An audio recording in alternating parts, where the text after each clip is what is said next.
Good afternoon. My name is Irma Duran Rodriguez.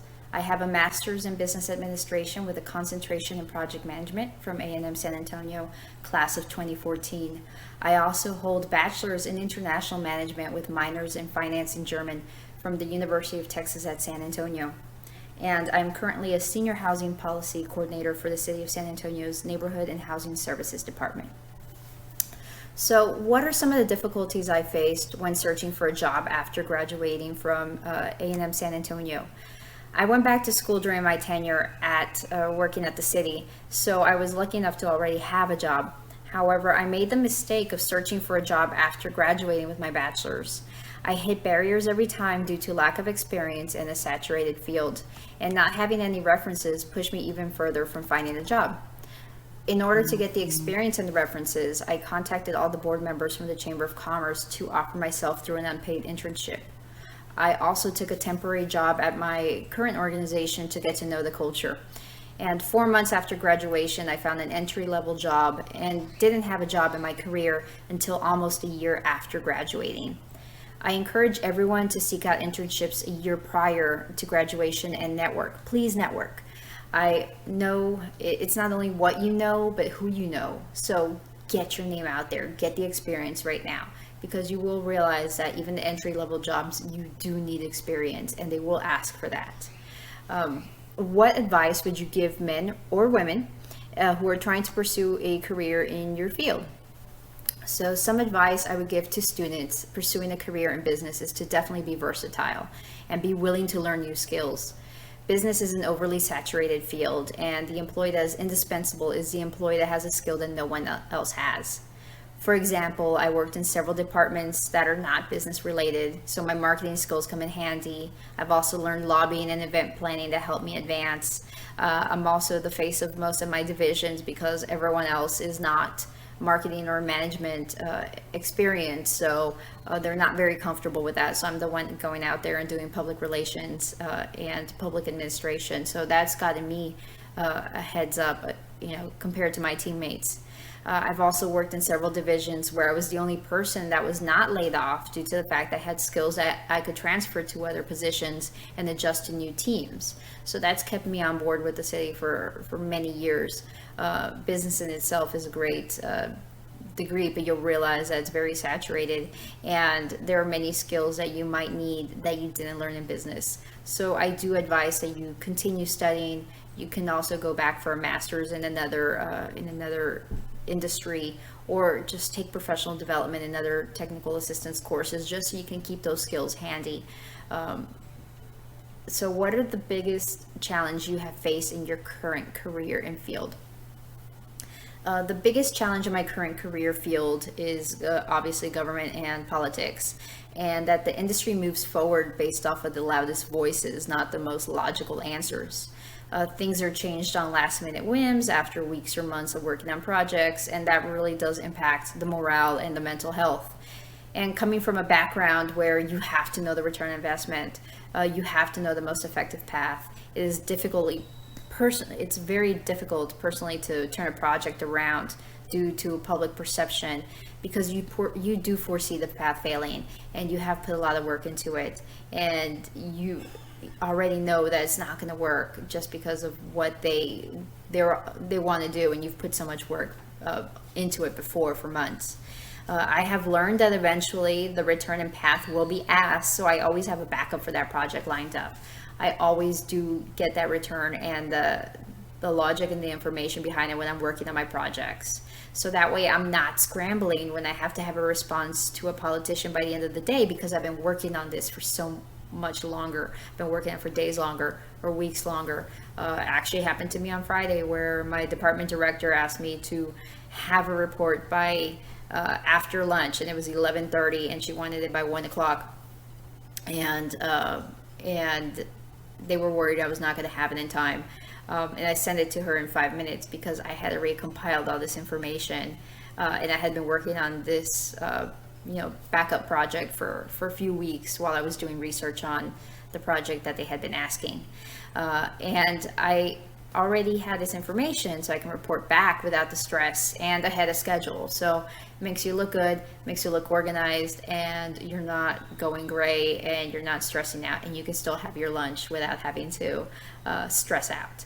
Oftentimes this backup plan does get picked up by the leadership because they can see that it was the right path after all. It's thorough, it's complete, it's efficient, it has many other scenarios in it, and it's not something that was thrown in and done on a whim at the last minute. So it's oftentimes a lot more effective and a lot better.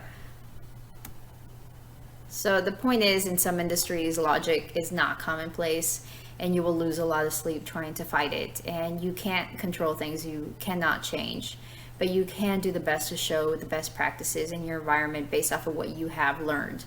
The best thing is to stay true to yourself and continue doing what you do best, because change happens through actions, not through arguing. So here are some of the questions that were compiled for the A&M students. So I'm going to pick a few. Oh, this one's a hard one. So as a woman in your major or field, what obstacles have you faced? So I have faced this both on the politics side as well as in the construction side. Sexual harassment still goes on even in the Me Too movement, and unfortunately from people that you thought were colleagues or mentors or friends, and it happens more often than you think. Not being taken seriously. People think that because you're a woman in the field, you might not have the same experience as a man in the field. I have been called adorable when I suggest something in a board meeting. I've been called other things when I suggest something in the board meeting. And in my field, there are women in the field, but they are older and they're more conservative. So if you're younger, you have a more versatile fashion sense, you're not taken seriously, because unfortunately it's all about the physical, not the mental. So they base you off of your looks, not your brain. So oftentimes I'm not taken seriously because they think I'm a ditz, or they think I don't have any experience, especially in the construction side. They see me, I'm 5 feet tall, and they think I have no clue about construction in general. Little did they know that I do, that one of the concentrations was construction management, and I do come from a construction family. So, I mean, I know how to set tile, I know how to do carpentry, but they see me and they think I'm a ditzy woman. And so there is even subordination from people that you're supervising, and even sexual harassment from people that you're supervising because of it. Other things is ideas being dismissed when you say it, but if a man says it, they praise it. It's like, I just said that 3 seconds ago. So you do have to be firm and hold yourself up and argue back, say, why aren't you taking me seriously? And unfortunately, age discrimination. I have served the longest in my department, but I am one of the younger people in my department still. So I do get pushed aside thinking I don't have experience, even though I've been there the longest. And unfortunately, this whole millennial, Gen Z, boomer, Generation X fight that's going on, you do get sucked into it because people dismiss you as being a millennial that doesn't have any experience, and we want to give everyone gold stickers. Just the silly perceptions that they have about us. So I do get that a lot in my field. But all I can do is just hold on, speak up for myself and hold firm to my beliefs and know your place in your field. The best thing that you can do is just have that experience, show it again through actions, not through arguing, and show them time after time that you do know what you're talking about. And one of the worst semesters at A&M San Antonio and how I overcame it. So that's very difficult because I did have a great time at A&M San Antonio. I love my professors, I love my classes, I love the programs I was in and all the organizations I was in. And I still talk to some of my professors because they follow up with me all the time. But I did have one semester where I was accused of cheating, and it was my senior semester. And I've always had, honor roll, I think since kindergarten and on. And that semester I had a D, which was hard for me already. But then I was accused in the middle of a class of cheating, along with another young lady that I didn't even know. And so I waited till after the class to speak to my professor. I didn't want to make a scene, obviously, in the class, so I wanted to be professional about it. And the other young lady stayed afterward as well because she had never been accused of cheating, and she was very upset about it. The professor did not like the fact that we stayed after class to talk to her, even though we were, you know, very professional about it. Can we talk to you? She called security on us. So the security guard sat there and listened to the conversation. But I did have to argue because I did have to save my reputation. And it broke my heart to see the other person so upset. I didn't know who she was. I really never talked to her in class. But I didn't like my reputation being at stake. And I've never cheated. And, you know, it still stressed me out because this is my senior semester. I do need this class for my credit. You know, I'm like a few steps away from graduation. So would this affect my grade? And, you know, I overcame it by being the bigger person. I documented everything just to make sure that I had a paper trail in case I got accused of anything again, or if it, you know, went up to the higher ups. I didn't go speak up, but I did hear other students had complained about my situation as well as the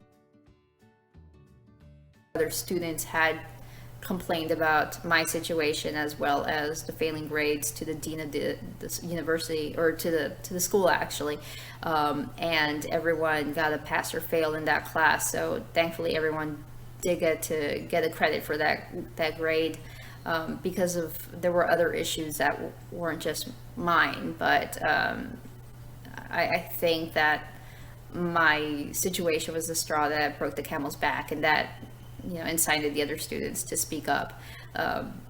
Even though, again, I hardly knew anyone in my class because I was taking the night classes after work. So I was just there to study and learn and get out of it. I didn't learn anything in that class. So sometimes I do have projects where I need that statistics, and I have no clue what I'm doing. So I have to Google and ask other colleagues because I unfortunately didn't learn anything that one semester. So that was heartbreaking for me because everything else that I did learn, I have implemented my skills, and I always, you know, kind of joke like, oh, well, I learned that at A&M, and you know, where'd you learn that? Well, I learned that at, you know, at A&M. So unfortunately for that, I didn't get to learn at A&M. And I have a feeling that there's 30 other kids that didn't as well because they were all in my class and they were all failing. So some last minute advice that I have is give back when you can. You might have gotten where you are because someone saw potential and saw that you needed guidance. So please do the same. And you think you might not have much to offer, but you might have skills that others might need help perfecting. And women need to support each other and give each other a hand. Unfortunately, we don't do that as often as we should. Men too, please support each other and give each other a hand. But women, we need to be a little bit more unified, and we're not. And remember that no one gets to where they are on effort alone. Thank you so much for inviting me to speak to y'all.